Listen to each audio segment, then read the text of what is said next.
ఇలా రోల్ చేసుకున్న తర్వాత అయితే గమ్ వేసుకోండి.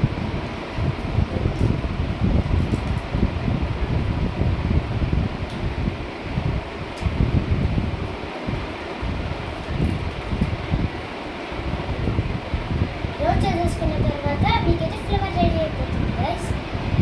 ఇదే అన్నమాట ఈ